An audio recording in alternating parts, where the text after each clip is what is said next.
Here is the game China is seemingly playing inside Israel.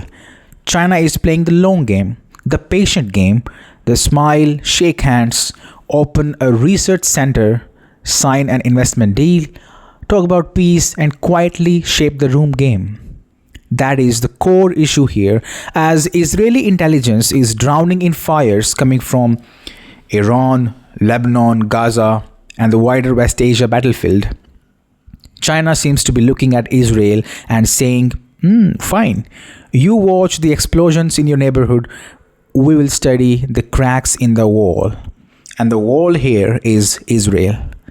There are so many cracks in that wall, and those cracks are very real. Israel is deeply divided. On one side, you have the hardliners, right-wing camp, built on security fear, military pressure, and constant confrontation. On the other side, you have liberals, academics, and human rights voices who are worried that Israel is becoming more isolated, more radical, and more trapped inside endless war logic. China seems to understand that this divide is not just a social problem, it is an opportunity, a pressure point, a place where influence can be inserted without firing a single shot. For this story, I'm relying on this article by Dr. Nadia Helmi. She's an expert on Sino-Israel ties and also on the Chinese intelligence. Believe me, she is one of the very few experts out there who really understand the Chinese intelligence with that much of depth. The Chinese intelligence through the Ministry of State Security is not trying to beat Mossad in the old-fashioned way. It is not trying to outgun Israel. It is trying to outlast it and outmaneuver it. Mossad and Shin Bet, right now they're focused on what they see as immediate threats. That is Iran, Gaza, Hezbollah, military escalation, regional warfare, weapons flows, and direct security shocks. China, by contrast, is said to be using a slower method. It works through influence, investment, academic ties, public messaging, and soft entry into parts of Israeli community that already feel isolated from the ruling hardline bloc. China here is trying to speak the language that many liberal and human rights voices and circles in Israel already understand or at least find familiar. Equality, justice, non-discrimination, and two-state language, condemnation of excessive military action, and concern over laws viewed as discriminatory or extreme. The point here is not that every liberal Israeli is suddenly pro-China now. That would be too simplistic. The point is that China can position itself so that its messaging overlaps with the frustrations already boiling inside Israel. And when messaging overlaps with existing anger, it becomes easier to normalize influence. Further, China is trying to build a parallel diplomacy with academics, civil actors, human rights groups, and liberal circles. That means opening new lanes of diplomacy and influence outside the usual government-to-government path. In plain language, if the front door is guarded, is locked, China is trying to enter through the side entrance. Research partnerships, tech cooperation, business ties, and broader public engagement all become tools for building quiet diplomacy, quiet leverage over time. As I said, it's a slow process, but very useful in the long run. The economic part matters too. China has already built a footprint in Israel's infrastructure and tech, including major projects. Now it can also become intelligence access, political leverage, and long-term dependency. A port is never just a port in great power politics. A tech investment is never just a tech investment. In this world, a shipping terminal can become an ear. A business contract can become a handle, and once influence enters through economics, it can start shaping security calculations as well. Now, if you look at the timing of this development, Israel's intelligence is overwhelmed. Its eyes are on Iran, on Lebanon, on war planning, That creates the classic blind spot. When a man is busy putting out fires in the kitchen, he may not notice someone quietly rearranging the house keys in the living room. China benefits from exactly this distraction. While Israel chases direct threats, China works on the political and social terrain underneath the state.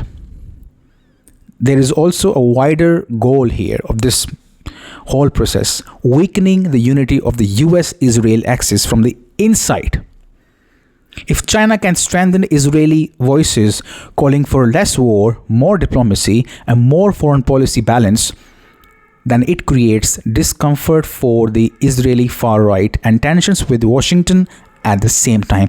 That does not mean that China will become Israel's friend next morning. It means Beijing gets more room, more access, more influence over what direction Israel takes. It can become a pressure balancer, or at least a force that complicates the old automatic alignment patterns. Now the question is, will Beijing get any success? Many Israelis still don't trust China. That's a fact. Security elites remain suspicious. Israel's ties with Washington still towers over everything else. China's links with Iran also make trust harder to build. So this is not some clean Chinese takeover of Israeli thinking. No, not even close. But that is not how smart influence works anyway. It does not need total control. It only needs enough presence to shape debate, deepen fractures, and create leverage when decisions are being made.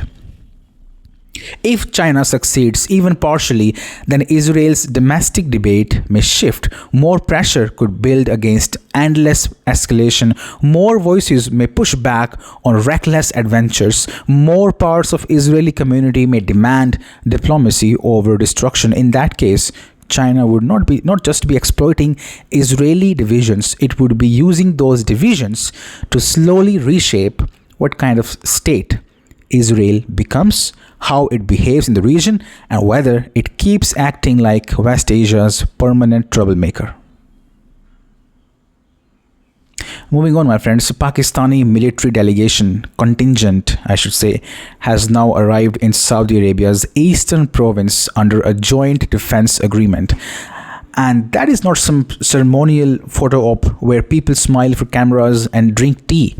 This deployment includes Pakistan Air Force fighter jets and support aircraft at King Abdulaziz Air Base. The idea, as per a statement put out by Saudi Arabia, is to strengthen military coordination, raise readiness, share intelligence, and prepare joint responses to threats. Joint responses, shared intelligence. These are some keywords. The timing matters even more because this is happening while Gulf states remain worried about renewed missile attacks from Iran. Pakistan and Saudi Arabia, their ties are old, stretching back decades. But right now, the message is obvious. Riyadh wants extra insurance parked on the runway. Now, the big question is why? Why send Pakistani jets there now? Does this look like preparation of peace to you? The even bigger question is, will Pakistan Air Force end up shielding Saudi skies against Iran? Pakistani F-16s were sent. So if tensions explode again, talks have failed already, you could very well have a situation where Pakistan's American-made jets are helping defend Saudi Arabia against Iran's missiles and drones. As I said, this does not look like preparation for peace to me. It looks like preparation for more war. And this time even a bigger war involving even bigger players like Pakistan, because at the same time, the US is planning to send between 1,500 and 2,000 additional troops to the Middle East, to West Asia. The reports also say Washington has recently sent more warplanes to the region, with troops from the 82nd Airborne Division being prepared, while thousands of Marines are also en route. So on one side, you have diplomats talking in Pakistan. The talks have failed now. On the other, you have warplanes, airborne troops, and military reinforcements moving into the theater. That is like someone inviting you to a peace dinner while sharpening knives in the kitchen. And this is where the pattern starts becoming hard to ignore. Pakistan sends jets to Saudi Arabia. America prepares more troops and warplanes.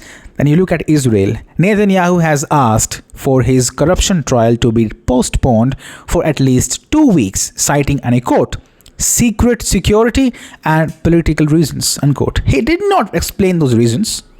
For 2 weeks. For 2 weeks, yes. And what is the length of this current ceasefire announced by US and Iran? 2 weeks. Same window, same clock, same suspicious smell. Now, of course, nobody can prove from that alone that Netanyahu is planning to resume war against Iran so that he can keep hiding behind emergency conditions. But let's not pretend. The question is crazy. Netanyahu is facing bribery, fraud, and breach of trust charges. His legal troubles are old, serious, and very real. So when a man drowning in court cases asks for a 2-week delay, exactly when a 2-week ceasefire is running, people are naturally going to ask whether this is legal scheduling or political weather forecasting. Sometimes in the region, the calendar tells you more than the press conferences. Now step back, my friends, and look at the three reports together. Pakistan moves jets to Saudi Arabia. The US prepares more troops, more aircraft, more muscle, and Netanyahu wants exactly 2 weeks. This does not look like a region relaxing to me. This looks like a region inhaling before the next punch. The official language may be, oh, diplomacy, de-escalation, and stability, fine. But the military language is very different. And Iran clearly knows this too. That brings us to the Hormuz story. The reports say that Iran is facing difficulty fully reopening the Hormuz because it cannot locate and clear all the sea mines it deployed over the past 40 days. A smart move, I must say, smart move by the Iranians. Iran led those mines last month using its drones, small boats, after the war involving the US and Israel broke out. The result was reduced tanker traffic and higher global energy prices. So now I think it's a very clever game by the Iranians to say that, oh, we lost the list of locations where we had deployed those mines. Trump earlier said Iran has no cards left, and now you have Iran saying, oops, we don't know where exactly those mines are. Be safe. And it means Hormuz is still pressure, Hormuz is still leverage, Hormuz is still a gun lying on the table.